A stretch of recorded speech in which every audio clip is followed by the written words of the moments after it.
Hi there, and welcome to today's webinar on why collaboration may be failing in your open office. My name is Eric Frank with IA Marketing, and I'm pleased to welcome all attendees.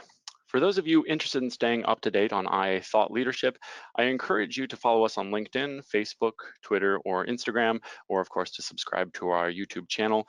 You'll be able to find us on Twitter or Instagram at IA Architects. IA is the largest employee-owned global architecture firm focused exclusively on interiors, and our webinar today is focused on the topic of collaborative spaces. Collaborative spaces have come under fire as of late, and more often than not, the finger is being pointed at collaboration itself or the design of the offices. But when industry data is scarce and there's little consistency among office designs, how do you determine who or what is at fault? Today, we ask those questions of our two panelists, Mary Lee Duff and Grzegorz Kosmal. Now, Mary Lee Duff is a principal and senior director of strategy here at IA Interior Architects, and Mary Lee Duff develops high-performance work environments and workplace strategies that integrate real estate, technology, process, and people to support and enhance organizational goals and objectives. With over 25 years of experience, she believes deeply in the value of end-user engagement, from high-level visioning sessions to focus group and ideation exercises that bring new concepts and planning to the forefront. Grzegorz is a design director here at IA Interior Architects, and he oversees the overall design, direction, and implementation of a consistent image over several projects. He directs all aspects of design from initial concept to finished details. His 25 years of design experience have taken him all over the world and enabled him to establish himself as a preeminent award-winning designer, especially in the realm of technology, corporate, civic, and government projects. We will hear from each of our speakers and hold time at the end for a Q&A. If you look at the tab on your right, you should see questions or chat that will allow you to communicate with me. At the end of our presentation, we'll review those questions and be sure to give your question and answer, or we'll be reaching out to you from info@interiorarchitects.com. With that, I will hand it off to Mary Lee to kick off the presentation. Great, thank you, Eric. So yes, as Eric said, there has been quite a bit of information about the open office, and people have been decrying that it's not working, and collaboration is overrated, and that it isn't as useful as I think both Grzegorz and I know that actually it really is. And we both really puzzled over this and wondered, where is this data coming from? And Eric also mentioned in his introduction that when you dig into some of these publications, that they sometimes have very small data sets, and often one of the things that we saw was that it was about people who really aren't even in a standard workplace environment. It was, one of the studies was on hairstylists, and they were talking about how bad collaboration was. So we really felt like we needed to voice our opinion about why the workplace is working, and look at why or what maybe is failing. Why does collaboration fail in the open office? One of the things that I looked at was change management as being the first topic that we'd like to talk about. And oftentimes we see that change management didn't occur, or it was done poorly, tacked on at the end of a project where it's kind of an afterthought.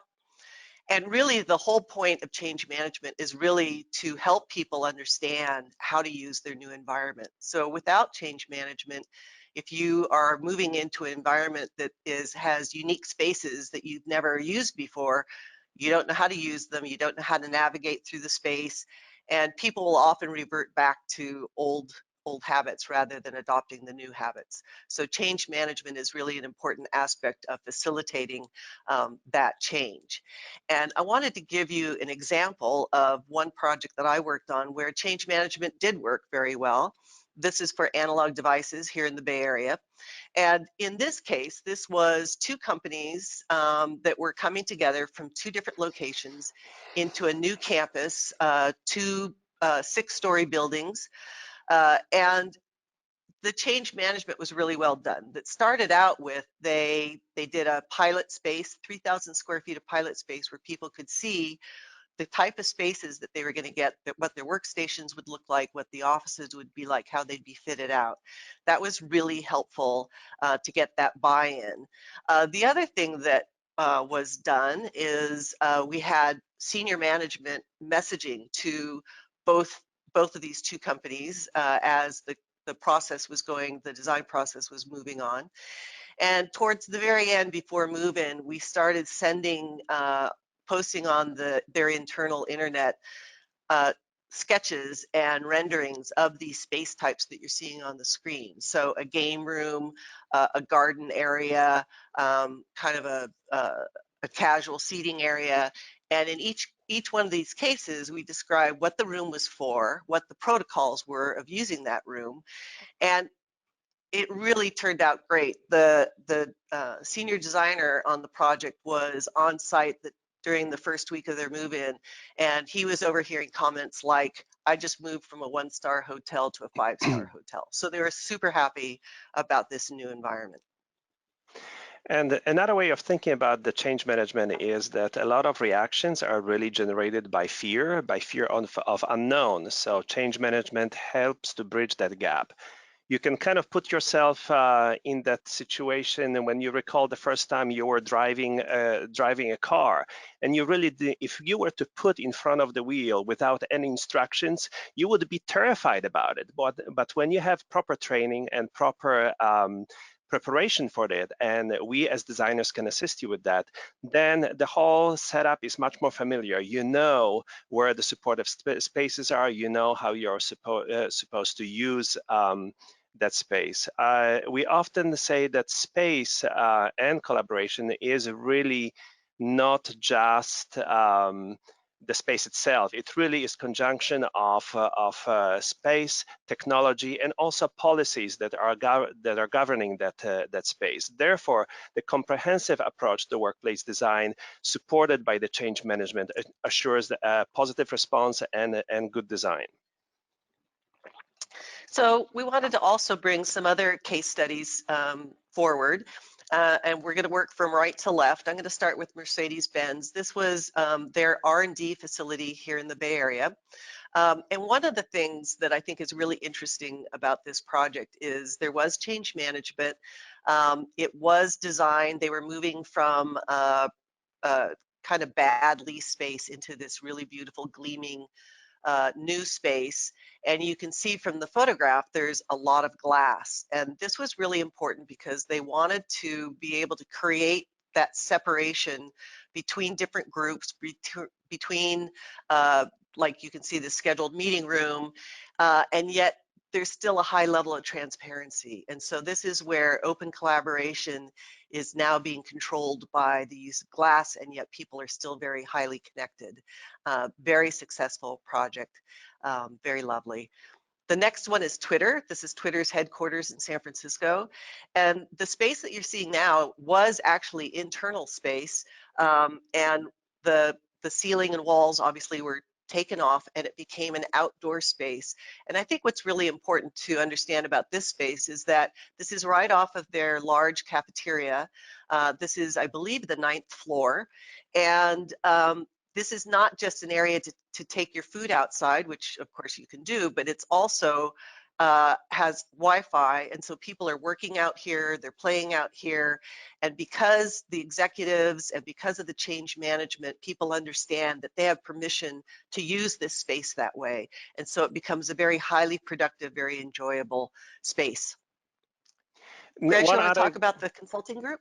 Yes, so one other example is a confidential consulting group that is here in Bethesda, Maryland, and they had really some kind of bad experience with open space because they had portion of their project that was built out previously had this wide open space close to circulation with no supportive spaces inside. And what we have proposed for them is really transform the new space that they were taking over into a mini neighborhoods where there was a mixture of open space, huddle rooms, focus rooms, phone rooms, as well as private offices, really team-based. The reason that it worked really well is that it gave the team total autonomy, whether they wanted to be a little louder or perhaps a little more quiet, that allowed them to really govern that space, that piece of real estate in order to work in their most efficient mode at the time.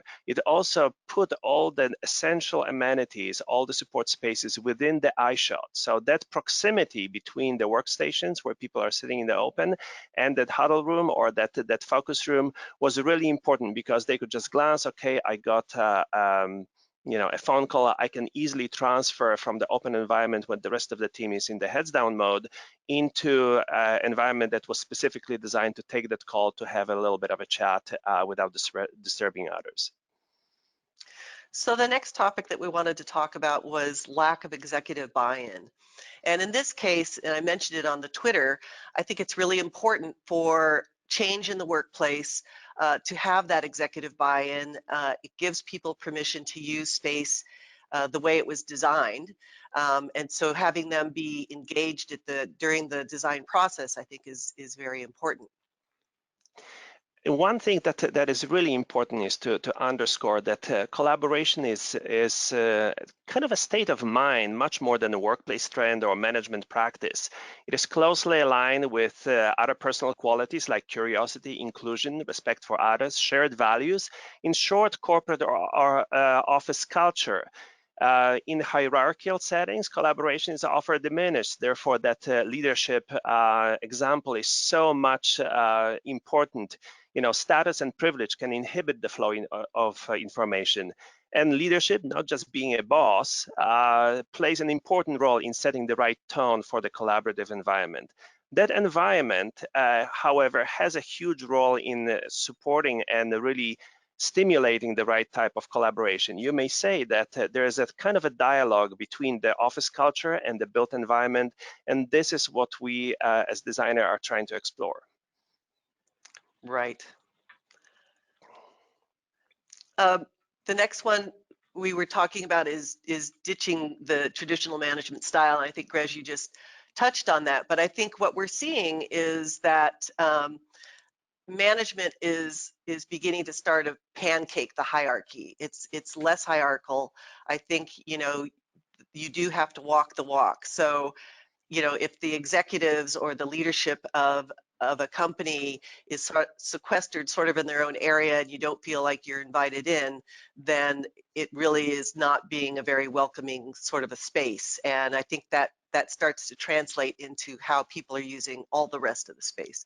People need to feel comfortable, they own it, they have the mobility to move around within the space, they have that variety and choice of being able to choose where they're going to work.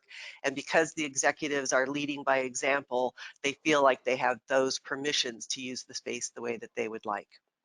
And this is really, example comes from the top. This really goes beyond just those that have the office and those that don't. Although I have to tell you that an example of an executive that can make his schedule work around in order to have the open office and have everybody welcome and then use other spaces as needed is huge. But it also is about, using the technology, showing up at the office events. It is coming to the pantry, using the huddles, really showing how the space is going to work, and also a little bit more about result-oriented management. This is not about somebody coming to the office and reporting, but rather, having that Scrum meeting, that quick huddle, and really talk in the much flatter organization, in much flatter way about the daily tasks. So the next thing we wanted to talk about is how the workplace should be designed to reflect and align with productive behaviors. And that was one of the things that Grzegorz and I talked about when we were reacting to one of those negative articles about the open workplace and about collaboration. And really the first thing was, did they, we've talked about change management, but was it even designed right? And one of the things that we've seen is that open office space sometimes is designed where it's designed for density, and it's designed to kind of like, I call it a shove to fit, getting too many people, too open. And Grzegorz just touched on it. I mean, really, the good design is where there's a balance between areas where you can collaborate and areas where you can focus. And there's no right way of doing that. I think it's really aligning those environments and the behaviors to the culture of the company. I've seen some companies where, I'm going to use tech as the example, where the engineers are very worried about interrupting each other, and so they leave their primary work area to go collaborate. In other companies that are doing exactly the same thing, they're collaborating in the open area, they're thriving on it. They don't want to have to leave their desk. They want to be in the flow of whatever topic they're working on. So I think that's a really important thing to bring up. One of the things that really set a foundation of this new workplace design discussion in regards to of the openness and collaboration. And by the way, you know, we've been talking about open office design and collaboration since I ever remember. I read articles that were written in the 80s that were talking about those topics. What really came about was that in the last recession, 2008-9, you know, the open office was really introduced to the workplace for the wrong reason. It was all about the space cutting. It was not about providing the right workplace, but rather to cut the overhead.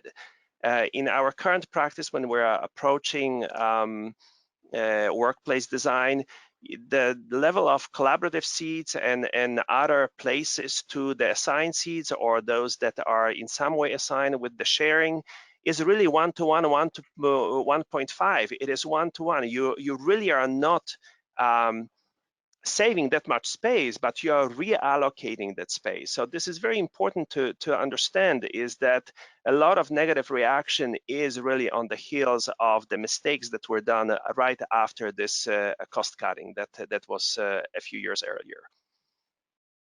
There are a lot of tools out there that are helping us understand the utilization of spaces, and I'm really excited by this. I think it's wonderful.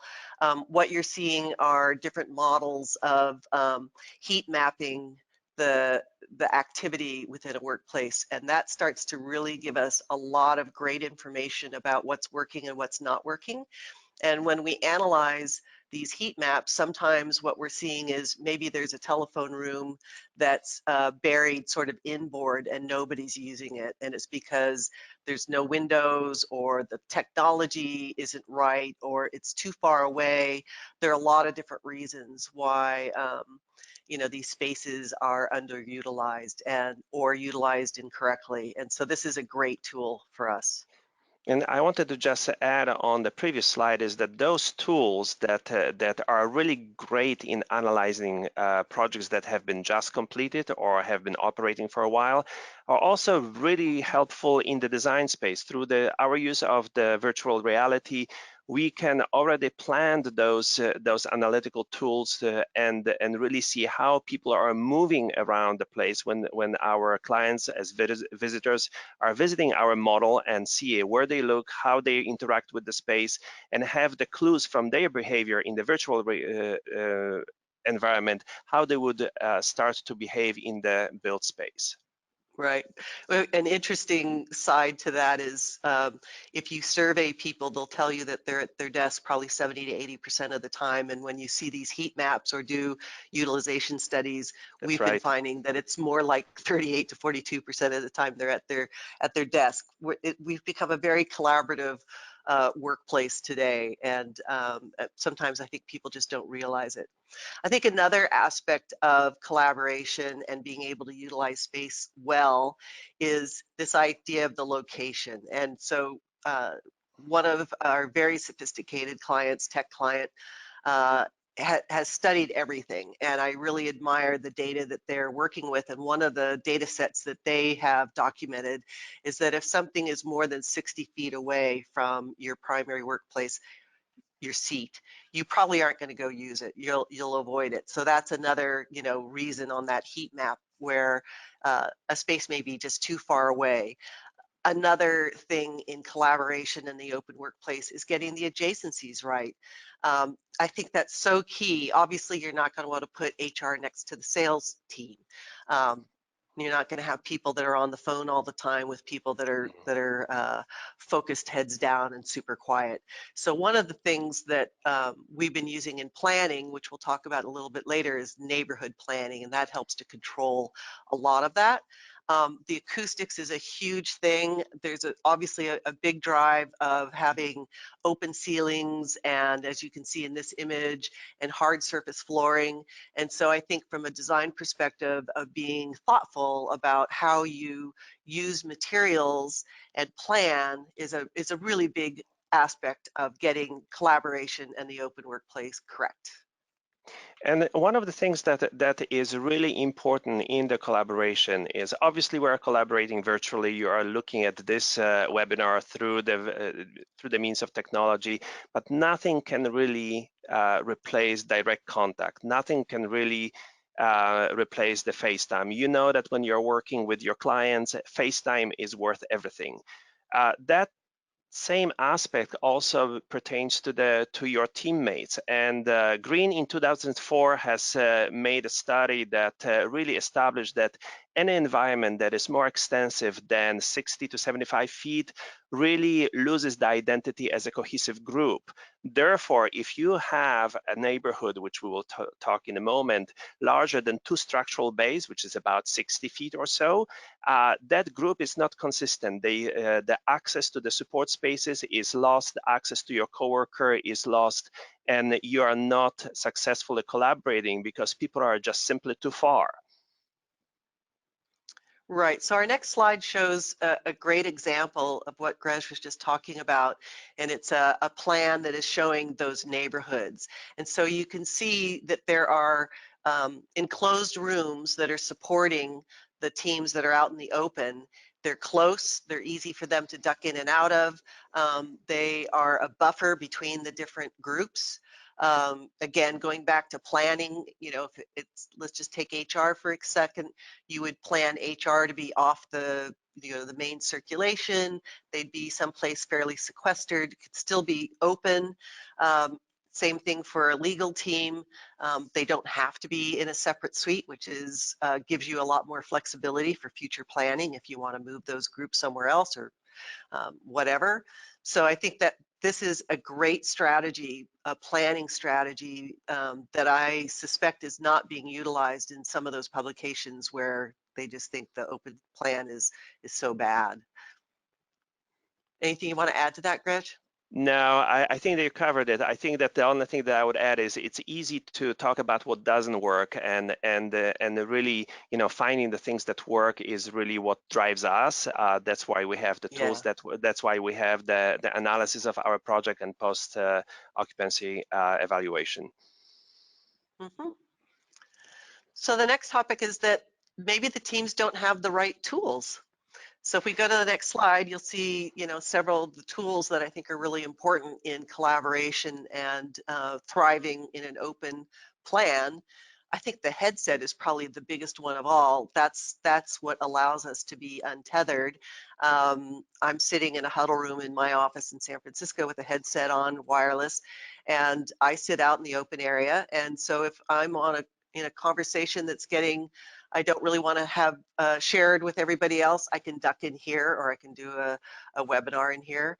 It's a great tool. It also, you know, is noise canceling, so it's a fabulous tool in the workplace.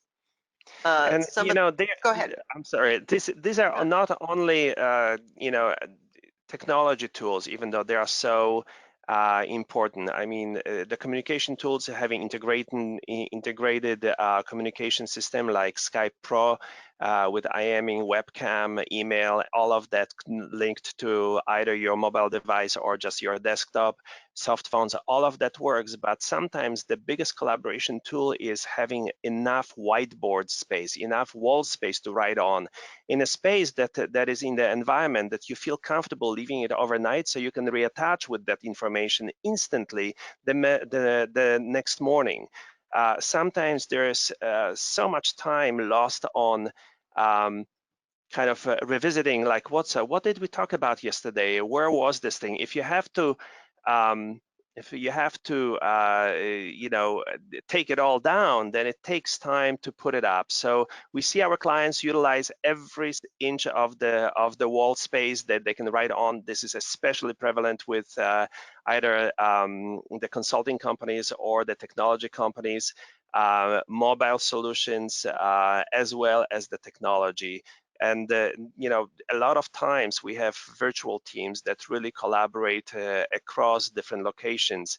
That technology is essential to keep them together instantly and effortlessly. Merle, you were going to say something? I think the last thing I want to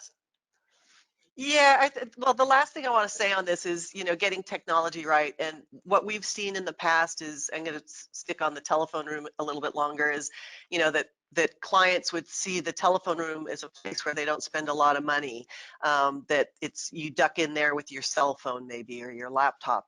And I think where that room becomes much more valuable is where the technology is embedded in that room. And so you can work there, you can collaborate there. It's a place to focus, and having the right technology. And I totally agree, whiteboards, analog is really important. And so I think the more we look at these space types and make them multifunctional, the better off. That means your real estate is working a lot harder for you. So our next topic is perhaps the wrong policies are in place or not in place at all. And so as we think about that, I'm thinking things like, I think people are struggling a little bit with this idea, if I can't see you, I can't manage you. Going back to that mobility, people are untethered, and people are moving around, so they may not be in their seat. They're working, they may be somewhere else in a building or on the floor, or they may be working remotely, which is pretty prevalent right now. There's a lot of flexibility in the workplace, and so I think another part of that collaborating and thriving in an open workplace is having that flexibility, and to have the variety and choice of places to work. Huge piece of it. The one thing I also wanted to add here is you can see the little icon for a game room. And that's another thing that's been transitioning over time, where that was a little perk, or people would go, oh, I couldn't possibly go into the game room because my boss is going to see me and they think I'm wasting time. And we worked with a company where, and I love this, the senior engineer was saying that a game room is actually a very productive tool, and it sort of puts you in a childlike state, a playful state, and so you're able to be a lot more creative. And he found that there were a lot of problems and code issues solved at a foosball table as there were by working alone. Not to say that it's either or, it's just those choices of, I just need to get unstuck. I'm going to go do something in a game room. And speaking of those unstuck moments, we have our own energy rhythm. Every 2-3 hours, we have to change kind of the mode of how we operate mentally, change the environment, change the setting, change the posture. That's why the sit-stand desk are so popular, and really realign, reset our thinking. One of the biggest helps in that is the area of the social area. This is not only game room, this is very often centered around the food and the conversations that are at the water cooler. That water cooler is not really the thing that is stuck somewhere in the middle of the building core, dark with two kind of tables and a couple of chairs. These spaces are really celebrated because they celebrate the culture that I spoke about before. They promote interaction. And where do the best parties end up? In the kitchen. So really, this is the place where everybody gravitates that. When we talk about the policies, more and more often we work with HR departments in order to capture what are the encouraged behaviors and what are the behaviors that should be discouraged. This is about how noisy people are, what they display or don't display in the open environment in terms of their personal artifacts, what is appropriate in terms of, like, it is okay to go to the foosball table, it is okay to go to the pantry and work, but at the same time, when you leave that space, you should probably clean it up so the next person can use it effectively. The set of rules, guides, and suggestions how to use the space is essential, and it is formed during the phase that actually Mary Lee was talking about at the very beginning of this webinar, which is the change management. It is that change management that allows to align the technology, the built environment, and the policies as one comprehensive design to be conveyed to the workforce, to the teams, in order for them to feel comfortable with the setting that they are put in. And in fact, the more they have input on those policies, the more they can form what is and is not allowed, the more buy-in you can achieve. Yeah, and I think, you know, to sort of summarize everything that we've talked about, this is all driving to the idea that you need to be thoughtful about how you're looking at a new workplace, how you're delivering workplace, thoughtful and considered in terms of getting all of these variables right. I think the change management is a big part of it, the policies, and really to wrap that up a little bit more is that this all really starts at the very beginning of a project, and you know, it starts at the kickoff meeting. That's where a lot of decisions about what's in and what's out for the project are spoken about. It's also part of that visioning session of where leadership imagines that they want to go, the culture that they're driving to reinforce. It happens in the program meetings and the focus groups where you're interacting with the end users. And so I really think that that is such a critical part because you're getting buy-in. It's part of the change management. You're interacting with a lot of different stakeholders. You're developing this workplace sort of menu of things. And you know, Greg, something you just said I think was really important is in those early meetings, you know, probably the visioning is having the head of IT, the head of HR, the head of marketing, besides, you know, the decision makers of the company. All of those ingredients together is really what drives a thoughtful workplace of going at it with a lot of consideration and not thinking at the end, oh, we need to get buy-in, or oh, whoops, we didn't do our change management. It's really putting everything in place and having a really good roadmap of how you're going to go through the project, deliver it, and then measure it afterwards. Beautifully said, Merle, and if I may paraphrase that, comes all from knowing your client, listening to them, more importantly, hearing them, and really evaluating what's appropriate for them. Right on. So I think that is the end of the, you know, our sort of discussion. Structured portion of it. Structured discussion. And so we'd like to open it up for any questions that you may have for those participating on the webinar. Thank you, Mary Lee, and that was a great presentation, guys. I really appreciate it. We've allotted ourselves about 25 minutes for a question and answer session.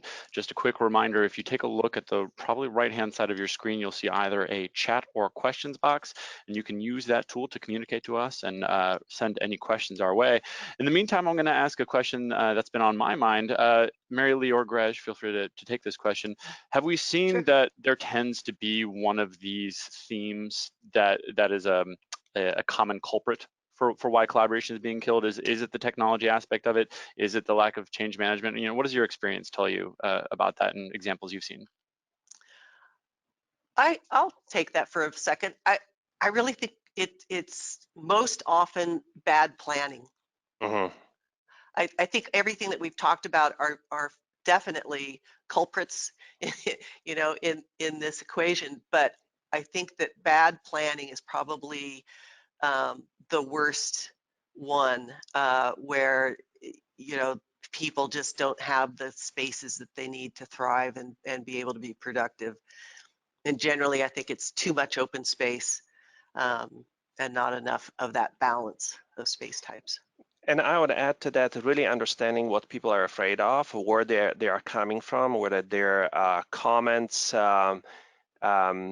that are submitted during the initial stages are based on the bad experience that they had with a different type of space, or maybe a different setting, or is it really something that is really connected to how they work? You know, I'm talking specifically about the privacy levels, what is appropriate, how do they respond to built environment. I often say to the clients, listen, you know, unless you put everybody in the open office, you probably will not achieve significant acoustical privacy. However, if you have an open office and you design it as a quiet car with the technology and policies in place, you can have an instant feedback. You can be aware of your surroundings, which in the tall workstations, for example, you cannot. You can see people and see how the visual clues you are getting from your coworkers when you're getting a little bit too long or too loud on that phone. Thanks, guys. Great answer. We have a question from Barbara who asks, how are we seeing law firms use collaboration spaces? That's a great one. They are, you know, typically the industry that is the most conservative, but we're starting to see changes in law firms, and I've seen the law library diminish, and that becomes a more collaborative zone. The pantry area that Greg was describing it earlier, you know, is no longer that inboard sort of, you know, horrible hole in the place. I've seen it on the window line, which is typically where the attorneys are, right? They're taking up all the views. So we're seeing changes in law firms. There's a law firm outside of the US who has been considering open plan.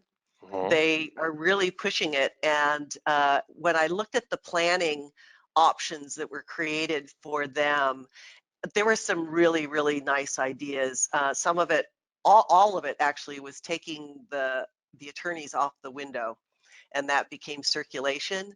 And their offices were smaller and in clusters inboard with nice glass so that they, you know, still are enjoying all the natural light and views, but it's being shared with more people. And then there was an option for them to actually be an open plan with those built buffers.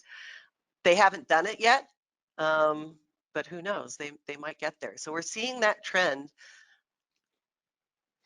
I have a couple of more points. So obviously, as the attorneys are becoming more independent, and especially junior attorneys and associates doing a lot of their own research, what we're seeing is that they are getting a little bit disconnected from their colleagues because they're spending a lot of time in their offices. So the value of the social space of coming together and mingling and actually meeting with their support staff, with the paralegals, with the assistants, with their peers and the mentors in that social space on so-called neutral ground is incredibly valuable for everybody.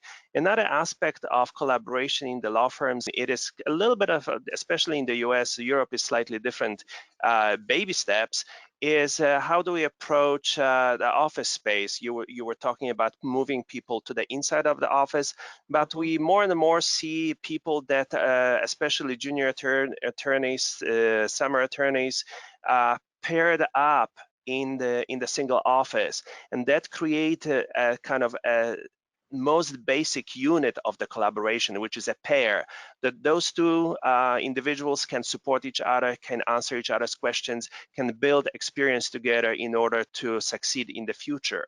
Lastly, not all the law firms are doing that, but some are reverting to support pool space. This is for any kind of support functions, and that is because those support functions are shared. Not, you know, in the past the assistant and the attorney were kind of paired.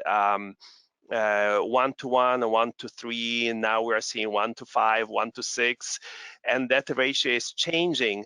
And then if one of these people, let's say, gets sick, suddenly we have a big hole, you know, the 5-10 attorneys are without the support. So pool system actually creates a really nice working group that supports each other and collaborates together on support of the fee earners. Great, thank you for that feedback, guys.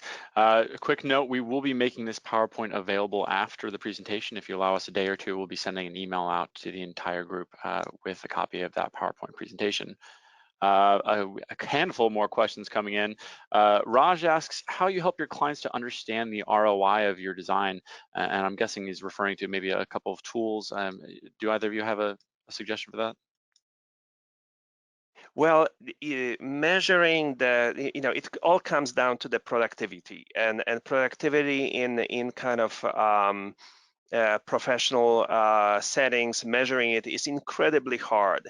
However, the simple return on investment measure that I often use, when we go through visioning, we ask the client, okay, what's the budget? And then what would make that project really successful? And most of the time, they will say, if people love to come to that office, you've done your job done, and we spend the money right. So it is not much about, having metrics to it, but really creating an environment that people are excited to be in, and with all the options of working elsewhere, if they actually choose to come to work, and that office becomes really well utilized, that is a good story for everybody. Mary Lee, The other, I'm going to rebound this to you, Mary Lee, about if we have any way of measuring that maybe before to kind of describe ways that we can improve upon an existing design.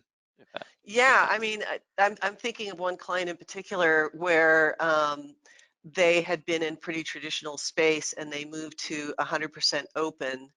And the reason that the leadership really wanted to push this was they were looking for a high level of collaboration, and what they were really looking for was speed to market. So they were looking for these people to speed up the engineering cycle. So these are software engineers, and they were looking for them to not be quiet, to be noisy, to be interactive, and to collaborate, and to become much more agile in their whole process, and to speed it up. And so I think the life cycle of, I may be possibly making this up, but let's just use it as an example. If it was a 9-month to a year process, and they can reduce that down to 6 to 8 months, then there's your return on investment.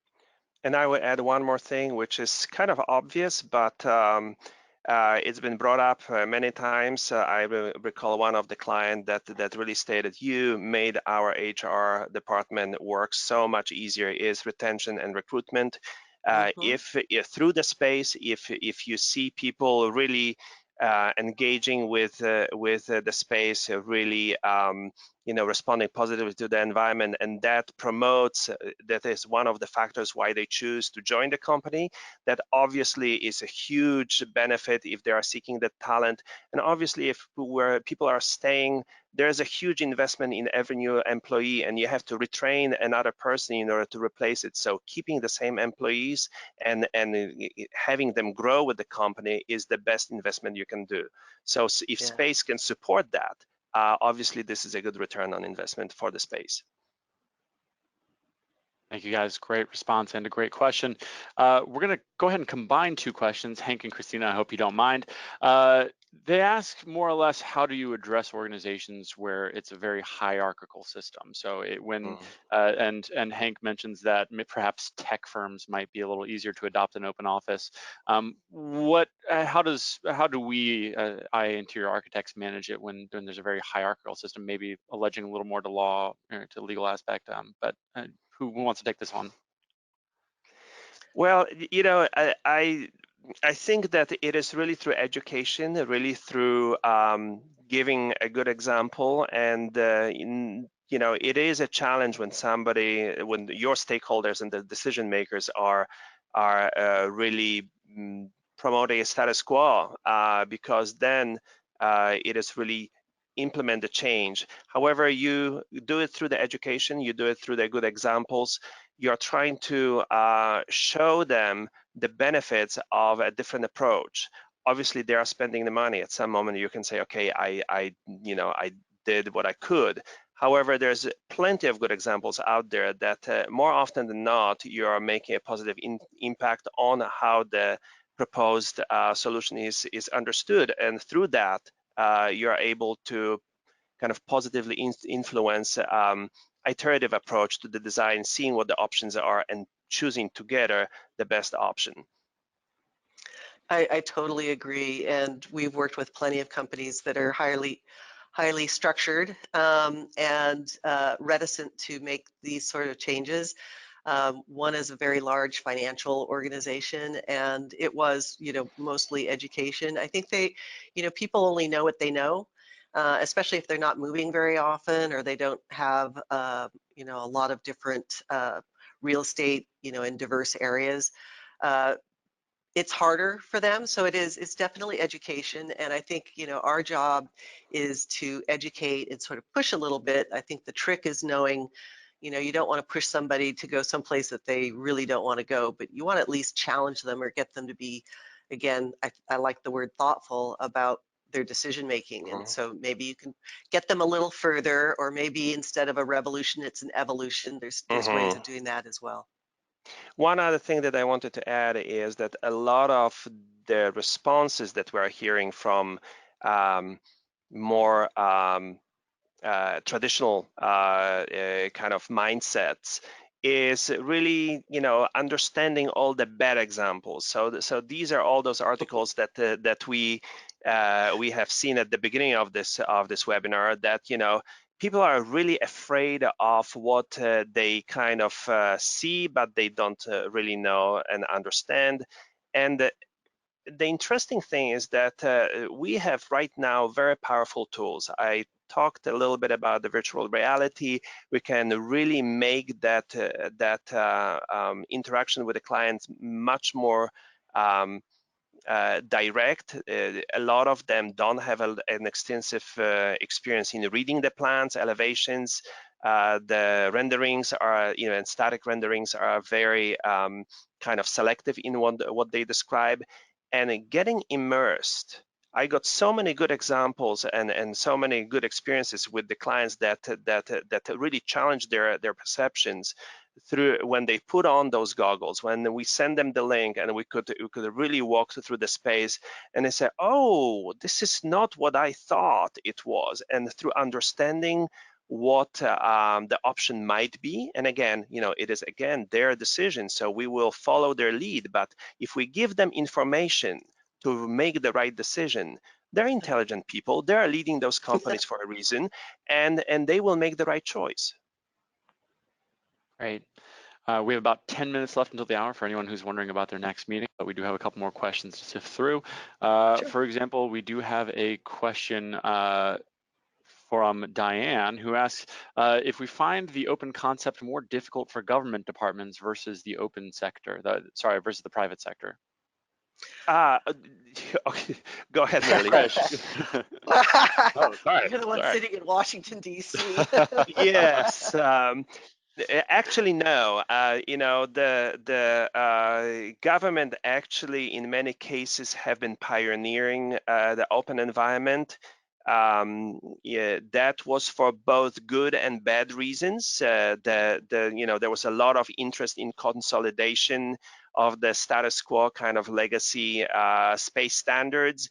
There is a huge impact of the the certain agreements that an agency may have with the trade unions that they have, which have to be respected. And if they need to be modified, those trade unions have to be brought on board and sign off on that. So there's a lot of stakeholders on projects like that. But on the flip side, federal government was doing that and promoted a lot of studies, a lot of workplace strategy investigations in order to promote more collaborative space. So I would not agree that the government is something of a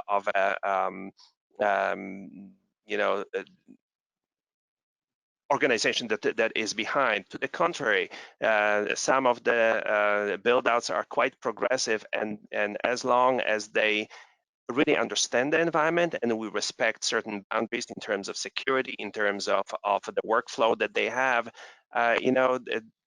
that is not a problem in my experience. No. Really? Same Same experience, honestly. We're working with state government, and they're really pushing a much more progressive agenda and looking for a lot more collaboration and connection. They want to break down the silos. So yeah, I agree with you, Greg.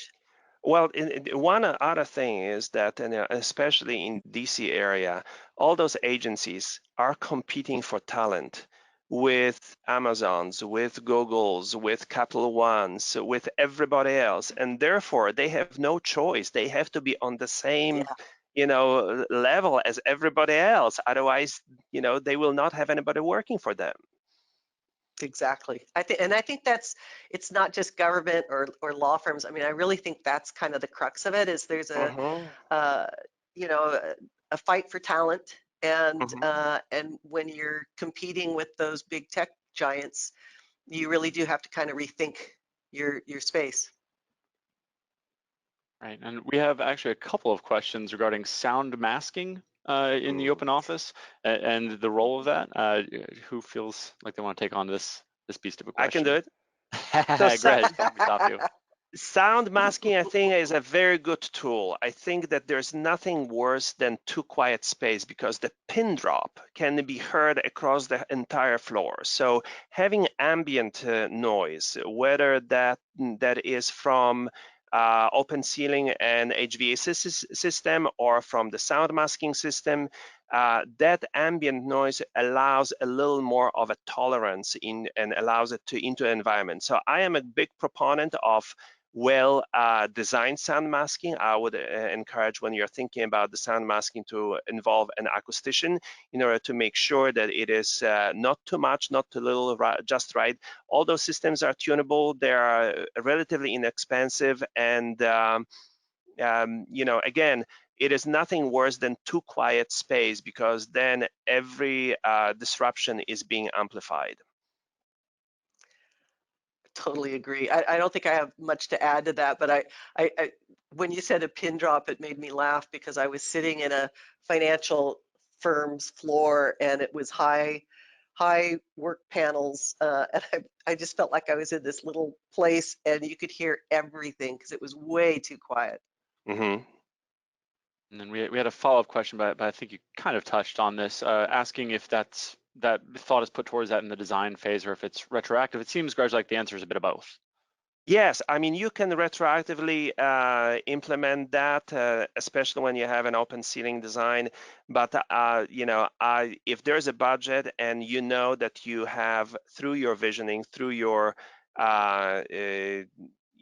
investigations with the client and programming, if you have a potential that acoustical privacy may be a challenge or a concern for some, having that option in the base design is really helpful. We are implementing white noise in about 50 to 60% of all the open environments, and the rest of them very often have open ceilings. So the acoustical ambient noise is really generated by HVAC system. We have about 5 minutes until the hour for anyone who's wondering about any upcoming meetings. To continue on along those lines, Kim kind of asked regarding collaborative spaces. I'm guessing the answer will kind of depend on what sort of collaborative space we're talking about, and we've discussed open office for the most part. But Kim, feel free to give me a message if you feel like your question hasn't been addressed. Keith asks if we have any data comparing casual interactions, and he uses the example of, that might be a typo, bread rooms or perhaps boardrooms versus a more structured team and support configuration. Unless Mary-Lee and Grzegorz know what that's in reference to, I might ask for a little clarification, Keith, if you don't mind.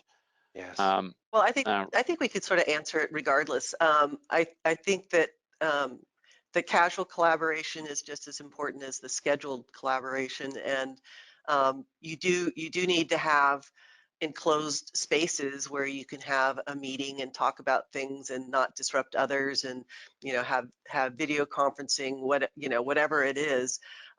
There's definitely a role for enclosed spaces for that function. The open collaboration spaces are great just because they're more ad hoc, and it's just, that's kind of a just in time, and Greg earlier in this webinar talked about scrum rooms or scrum areas. I mean, they're very important to sort of facilitate fast conversations, quick check-ins, whatever it might be, so that you're not waiting to find a room or waiting for somebody to be available. I would add to that that there's also another aspect of it, which is kind of a little bit of bridging on the policy, a little bit of bridging on the technology, which is a couple of our clients, strangely enough, both of them out of Germany, their headquarters are in Germany, told us about a new thing that is really taking root over there, which is in structured meetings, in any kind of meetings where the focus is really important. The participants are asked to leave the phones outside the room, just like in the skiff room. Basically, there's an expectation that you are not distracted, that you are fully engaged with the content of the meeting. You're not just doing your emails in the meantime, you know, thinking about something else, doing a little shopping or whatever.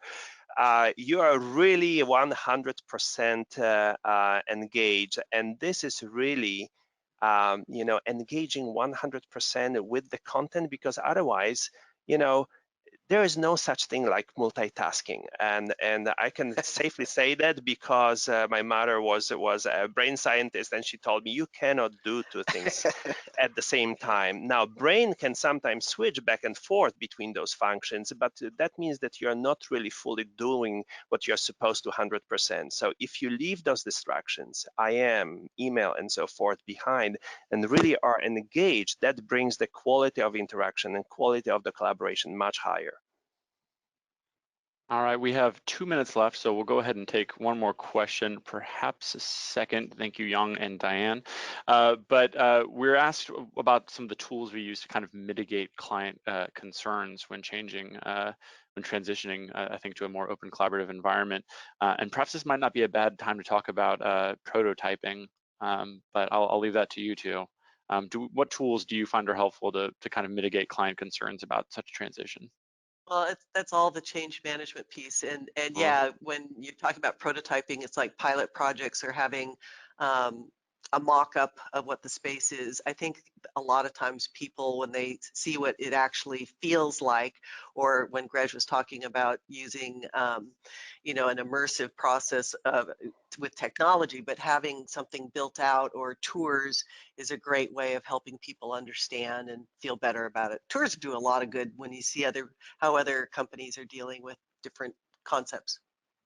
And I would add to that, you know, the technology solution doesn't have to be the only way that we're approaching it. One of the most successful tools that led to really wonderful outcome is our rapid prototyping kit that we use with a couple of clients. And you know, for those that don't know what it is, it's basically a set of everyday common objects, you know, popsicle sticks and tape and you know, pipe cleaners and aluminum foil, and we ask them to kind of build their space, and that allows them to actually imagine the constraints and the opportunities. And for us, seeing that process, seeing the space through their eyes and through their kind of little creations, helps us understand what are their priorities. They feel engaged, so this is a factor in the change management. And for us, for the design, it is getting there much faster because it comes straight from the client. Right. We had an interesting question from Yong, who asks if we can share an experience that we've had in the open office relating to workstation panel height and the impression of privacy, in quotes. We can ask for more details, Mary Lee and Greg. We're also running near the end of our time. Do we have any immediate responses to that? I think that the one, go ahead, Mary. No, go ahead. So, you know, I mean, we have different types of privacy. We have seated privacy, standing privacy, we have acoustical privacy, peripheral distraction privacy. So really that dissecting what is really the pain point is very important. I can tell you one thing is that I spoke about it previously, is that higher partitions really do not mean more acoustical privacy. So we are focusing usually in the workplace design in the visual privacy. And that is where we have to dissect what is really appropriate. With the big screens right in front of us, the straight on view is your screen. They are getting bigger and bigger. We get more of them. And therefore it is on the side to side and how much you want to see or not see your coworkers to the left and right that sometimes becomes a problem. Marilee, you want to add anything?